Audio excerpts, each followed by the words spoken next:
गीता में भगवान श्री कृष्ण ने रणभूमि में अर्जुन को जो ज्ञान दिया था वह गीता में बताया गया है। गीता में कुल 18 अध्याय हैं और उन सभी का अपना अपना महत्व है। आइए जानते हैं गीता के पहले अध्याय का महत्व क्या है। श्री गीता उपनिषदों का सार है। महाभारत के युद्ध के समय रणभूमि में भगवान श्री कृष्ण ने अर्जुन को जो ज्ञान दिया था वह गीता में बताया गया है। गीता में ऐसी बहुत सी बातें हैं जो मनुष्य के जीवन की कई कठिनाइयों को आसान बनाती हैं। इतना ही नहीं, गीता पढ़ने पर मनुष्य को बहुत सी नई जानकारियां भी मिलती हैं। साथ ही हर अध्याय के नियमित पाठ का अपना लाभ और महत्व है।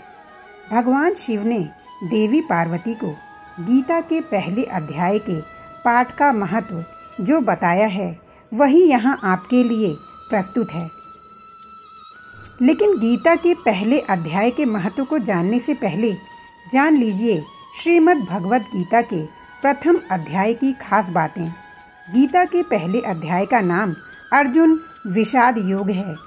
इस अध्याय में कुरुक्षेत्र के मैदान में उपस्थित बंधुओं और संबंधियों को देखकर अर्जुन के मन में उठे विषाद और मनः स्थिति का वर्णन किया गया है, जिसे संजय धृतराष्ट्र को बताते हैं। गीता प्रथम अध्याय का महत्व। एक समय पार्वती जी ने पूछा है, महादेव, किस ज्ञान के बल पर संसार के सब लोग आपको शिव कहकर पूजते हैं?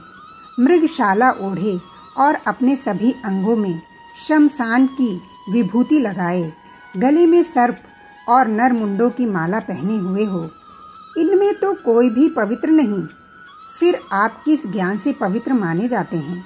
तब महादेव ने उत्तर दिया कि हे प्रिय, सुनो, मैं गीता ज्ञान को अपने हृदय में धारण करने से पवित्र माना जाता हूँ। इस ज्ञान से मुझे बाहर के कर्म नहीं व्यापते। तब पार्वती जी ने कहा कि हे भगवान, जिस गीता ज्ञान की आप ऐसी स्तुति करते हैं उसके श्रवण करने से कोई कृतार्थ भी हुआ है? महादेव ने उत्तर देते हुए कहा कि इस ज्ञान को सुनकर बहुत से जीव कृतार्थ हुए हैं और आगे भी होंगे। मैं तुम्हें एक पुरातन कथा कहता हूँ, तुम सुनो। एक समय पाताल लोक में शेषनाग की शैया पर श्री नारायण जी नैन मूंदकर आनंद में मग्न थे। उस वक्त भगवान के चरण दबाते हुए लक्ष्मी जी ने पूछा, हे प्रभु, निद्रा और आलस्य तो उन पुरुषों को व्यापता है जो जीव तामसी होते हैं। फिर आप तो तीनों गुणों से अतीत हो, आप तो वासुदेव हो, आप जो नेत्र मूंद रहे हो, इससे मुझको बड़ा आश्चर्य है। नारायण जी ने उत्तर देते हुए कहा, हे लक्ष्मी, मुझको निद्रा आलस्य नहीं व्यापता। एक शब्द रूप जो भगवत गीता है उसमें जो ज्ञान है उसके आकार रूप हैं। यह गीता शब्द रूप अवतार है। इस गीता में यह अंग हैं, 5 अध्याय मेरे मुख हैं, 10 अध्याय मेरी भुजा है, 16वां अध्याय मेरा हृदय और मन और मेरा उदर है, 17वां अध्याय मेरी जंघा है, 18वां अध्याय मेरे चरण हैं। गीता श्लोक ही मेरी नाड़ियां हैं और जो गीता के अक्षर हैं वह मेरा रोम है। ऐसा मेरा शब्द रूपी जो गीता ज्ञान है उसी के अर्थ मैं हृदय से विचार करता हूँ और बहुत आनंद प्राप्त करता हूँ। लक्ष्मी जी बोली, हे श्री नारायण जी, जब श्री गीता जी का इतना ज्ञान है तो उसको सुनकर कोई जीव कृतार्थ भी हुआ है? सो मुझको कहो। तब श्री नारायण जी ने कहा, हे लक्ष्मी, गीता ज्ञान को सुनकर बहुत से जीव कृतार्थ हुए हैं, सो तुम श्रवण करो। एक व्यक्ति था जो चांडालों के कर्म करता था और तेल नमक का व्यापार करता था। उसने एक बकरी पाली। एक दिन वह बकरी चराने के लिए वन में गया और वह वृक्ष से पत्ते तोड़ने लगा। वहाँ उसे एक सांप ने डस लिया, जिससे वह तुरंत मर गया। मरने के बाद उसने बहुत से नरक भोगे और फिर उसका जन्म बैल के रूप में हुआ। उस बैल को एक भिक्षुक ने मोल लिया। वह भिक्षुक उस पर चढ़कर सारे दिन मांगता फिरे। जो कुछ भिक्षा मांगकर लाता वह उसे अपने परिवार के साथ मिलकर खाता और वो बैल सारी रात द्वार पर खड़ा रहता।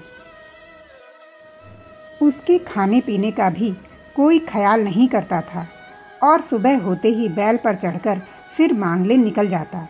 जब बहुत दिन हो गए तो वह बैल भूख से गिर गया, लेकिन उसके प्राण नहीं निकले। नगर के लोगों ने देखा और उस बैल को कोई तीर्थ का फल दे, कोई व्रत का फल दे, तब भी उस बैल के प्राण नहीं छूटे। एक दिन गड़िका आई। उसने लोगों से पूछा, यह कैसी भीड़ है? तो उन्होंने कहा कि इसके प्राण नहीं निकलते, अनेक पुण्यों का फल दे रहे हैं तो भी इसकी मुक्ति नहीं होती। तब गणिका ने कहा कि मैंने जो कर्म किया है उसका फल मैंने इस बैल को दिया है। इतना कहते ही बैल की मुक्ति हो गई। तब बैल ने एक ब्राह्मण के घर जन्म लिया। पिता ने उसका नाम सुशर्मा रखा। उसके पिता ने उसे पढ़ाया लिखाया। उसको अपने पिछले जन्म की सुध थी। उसने एक दिन मन में विचार किया, जिस गड़िका ने मुझे बैल की योनि से छुड़ाया था उसका दर्शन करूं। चलते चलते गड़िका के घर गया और कहा, आप मुझे पहचानती हैं? गड़िका ने कहा, मैं नहीं जानती तुम कौन हो। तब उसने कहा कि मैं वही बैल हूँ जिसको आपने अपने पुण्य दिए थे। तब मैं बैल की योनि से छूटा था। अब मैं विप्र के घर जन्मा हूँ। आप अपना पुण्य बताएं। गड़िका ने कहा कि मैंने अपने जाने पुण्य नहीं किया, परंतु मेरे घर एक तोता है। वह रोज सवेरे कुछ पढ़ता है। मैं उसका वाक्य सुनती हूँ। उस पुण्य का फल मैंने तुम्हें दे दिया। तब विप्र ने तोते से पूछा कि तू सवेरे क्या पढ़ता है? तो तोते ने कहा, मैं पिछले जन्म में विप्र का पुत्र था। मेरे पिता ने मुझे गीता के पहले अध्याय का पाठ सुनाया था। एक दिन मैंने गुरु से कहा कि मुझको आपने क्या पढ़ाया है? तब गुरुजी ने मुझे श्राप दिया कि तू तोता बन जा। इसके बाद से मैं तोता बन गया। एक दिन बहेलिया मुझे पकड़कर ले आया और एक विप्र ने मुझे मोल ले लिया।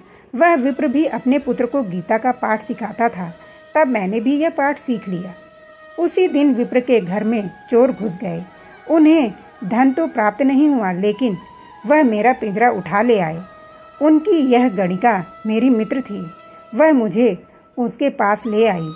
सो मैं नित्य प्रातः गीता जी के पहले अध्याय का पाठ करता हूँ, जिसे वह गणिका सुनती है। पर इस गणिका को समझ में नहीं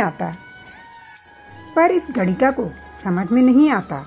जो मैं पढ़ता हूँ वही इस गणिका ने तेरे निमित्त दिया था। वह श्री गीता जी के पहले अध्याय का फल था। तब विप्र ने कहा कि हे तोते, तू भी विप्र है। मेरे आशीर्वाद से तेरा कल्याण हो। सो हे लक्ष्मी। विप्र के इतना कहते ही वह तोता भी मुक्ति को प्राप्त हो गया। तब गणिका ने बुरे कर्म छोड़ भले कर्म ग्रहण किए और नित्य स्नान करके श्री गीता जी के प्रथम अध्याय का पाठ करना शुरू कर दिया, जिससे उसकी भी मुक्ति हो गई। दोस्तों, ऐसा है गीता के प्रथम अध्याय के पाठ का महत्व। आप भी सुनिए और अपने जीवन में पुण्यों को एकत्रित कीजिए। फिर मिलते हैं दूसरे अध्याय के साथ। धन्यवाद।